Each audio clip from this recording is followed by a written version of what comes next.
You ever been in a room so quiet you could hear your own heartbeat? That's how that night felt.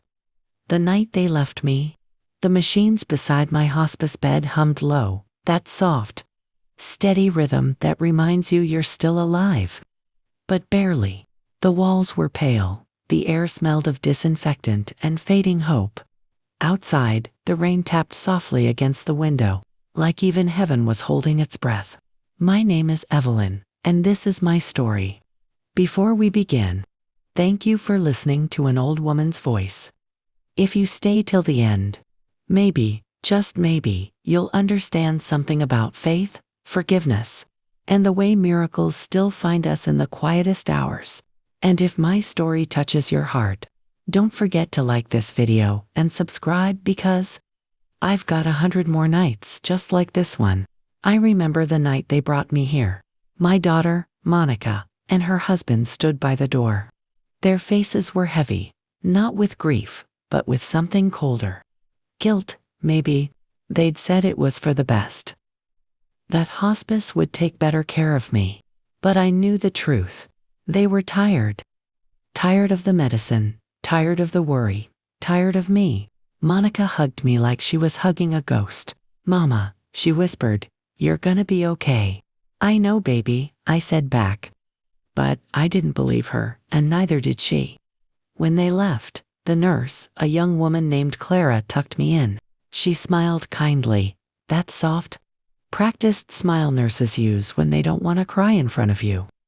"You try to get some sleep now, Miss Evelyn," she said. "You got angels watching you."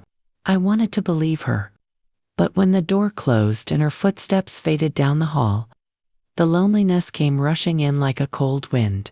I turned my head to the small table beside my bed. There was a photo there, old and fading. My husband, James, holding our baby girl the day she was born. James had been gone for 30 years now. Cancer took him fast. Sometimes, when the morphine wore off, I'd whisper to that photo like he could still hear me. "James, they left me, love. But I ain't scared. Not yet." The clock on the wall ticked past midnight. The halls were quiet. I could hear the rain getting heavier outside. That's when I felt it, this strange calmness, like the room itself exhaled. My body was weak, but my heart was remembering. Remembering Sunday mornings in church, James beside me in that old brown suit. Remembering the sound of my baby's first laugh. Remembering the smell of fresh bread I used to bake when life was still loud and full. I closed my eyes and whispered a small prayer. "Lord, if tonight's my night, don't let me go alone." I don't know how long I drifted. Maybe minutes, maybe hours. But I remember the feeling like falling asleep and waking up somewhere else. No pain, no sound, just warmth. And then, faintly, I heard a voice. A man's voice. "Evelyn, open your eyes." It couldn't be. It sounded just like him, like James. My heart started to beat faster, even though I couldn't move. The monitors beside me beeped erratically, but I couldn't open my mouth to call the nurse. I just lay there, trembling, listening. "You're not done yet, Evelyn," the voice said softly. "There's something you still have to do." Then the warmth faded, and I was back, gasping, weak, confused. The door burst open. Nurse Clara rushed in, eyes wide. "Miss Evelyn, can you hear me? Oh Lord, your vitals spiked. What happened?" But I couldn't answer her. I just looked past her toward the window. And in the reflection, for the briefest second, I could have sworn I saw him, James, standing there, smiling. When I opened my eyes again, the room looked different. The rain had stopped. The light was soft, golden, almost warm. For a moment, I thought maybe I'd crossed over, but then I heard the faint squeak of shoes on the tile. The nurse, alive, still here, greater than. "Well, look who decided to wake up," Clara said, smiling like she was holding back tears. "You gave us quite a scare, Miss Evelyn." I blinked slowly. My throat was dry, every breath heavy. "Scare?" I whispered. My voice sounded like wind through broken glass. Clara nodded, eyes glistening. Greater than. Your heart stopped last night. For a full 3 minutes, we tried to call your family, but she stopped, looked down. They didn't answer. She didn't have to say more. I knew they had gone home and turned their phones off. Maybe they couldn't handle another call from the hospice. Maybe they just didn't want to. But something was different. I wasn't afraid anymore. Clara adjusted my blanket and frowned. Greater than. What's this? She said softly. She reached for something near my hand, a folded piece of paper, yellowed and creased like it had been there for years. I stared at it. I hadn't seen it before. My hands trembled as she placed it on my lap. It was a note. Written in handwriting I knew better than my own. James's handwriting. My breath caught. The same slanted loops. The same ink he used in those love letters he'd sent from the Navy in 1957. The paper smelled faintly of old cedar, the same scent as his Bible. And right there, in faded ink, were the words, "Don't be afraid of the dark, Evelyn. I'm still walking beside you. J." Tears spilled down my cheeks before I even realized I was crying. Clara looked confused. Greater than. Is this from your husband? I nodded slowly. He's been gone for 30 years. Clara froze. She looked at me, then back at the note. Greater than. Miss Evelyn, that can't be possible. This paper, it wasn't here last night. I cleaned this table myself. I didn't have the strength to argue, and I didn't need to. Some things don't need explaining. Greater than. He was here, I whispered. I heard his voice. He told me I wasn't done yet. Clara blinked hard, fighting tears. Greater than. Maybe it's a sign, she said softly. Maybe the Lord's not finished with you. Her words echoed in my mind, like a hymn. Maybe the Lord's not finished with me. I closed my eyes and saw it again, the faint glow. The warmth, James's face, smiling through the mist. It wasn't a dream. It was a message. A promise. For the first time in months, I wanted to live. Not just survive. Live.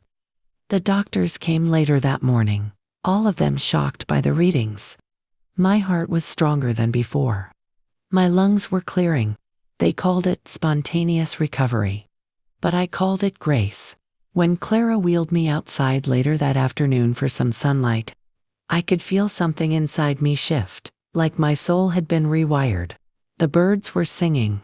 The flowers looked brighter. And the sky looked open, endless.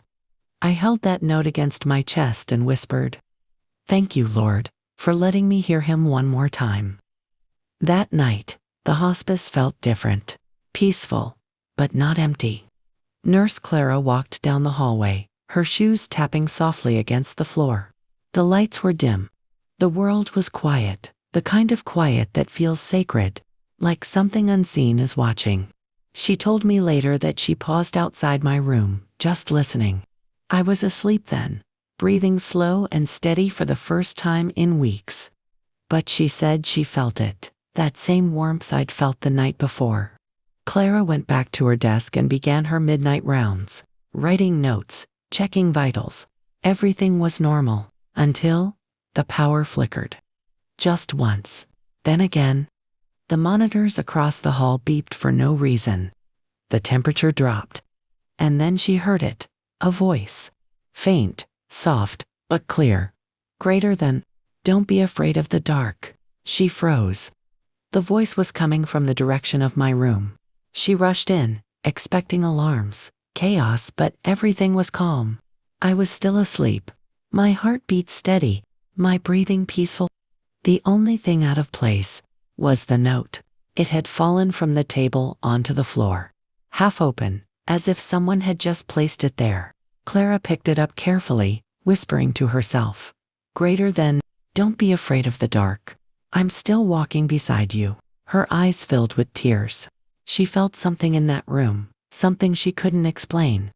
Like the air was full of someone else's presence. Not scary. Just holy. She put the note back where it belonged and quietly backed out of the room. But as she turned off the light, she heard one more sound. Greater than. A whisper. Not from me. Not from the hallway. Right beside her ear. Greater than, thank you for taking care of her. She told me later her knees went weak. She turned no one there. But she swore she smelled something faint, old cedar and aftershave. James. Even the nurse could feel it. You see, child. Sometimes love doesn't end where the heart stops beating. Sometimes it lingers to make sure we're not alone in the dark. The next morning, when Clara came to check on me, she looked different, like she'd seen something she couldn't quite explain, but didn't want to forget. Greater than, Miss Evelyn, she said softly, last night, I think your husband stopped by again. I smiled weakly. I know. We sat together in silence. To women, to witnesses, to something the world would never understand. Not science. Not coincidence. Something higher. Something holy. Sometimes the people we love never really leave. Sometimes they show up right when our hope runs out. To remind us we're still part of God's story. I held the note in my trembling hands. The ink had faded even more overnight, like it had served its purpose. That night changed everything. For me, for Clara, even for my daughter, who finally came the next morning, crying, apologizing, holding my hand like she'd never let go again. And maybe that's why I'm still here. To tell you this, miracles don't always come in thunder and lightning. Sometimes, they come quietly, in a cold room, with a folded note, and a whisper that says, you're not done yet. If you've ever lost someone, you know that kind of silence that follows. The silence that feels too big for your heart to carry. I used to think that death meant distance, that once they're gone for good. But that night, in that cold room, I learned something. Love doesn't vanish when the heartbeat stops. It lingers. It protects. It shows up when you least expect it, in a whisper, in a dream, in a folded note no one remembers placing there. If you're hearing this, maybe it's your reminder too, that you're not forgotten, and you're not walking alone.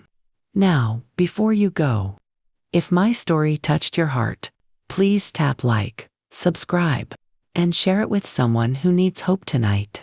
And tell me in the comments, have you ever felt someone you love watching over you? A sign that they were still near.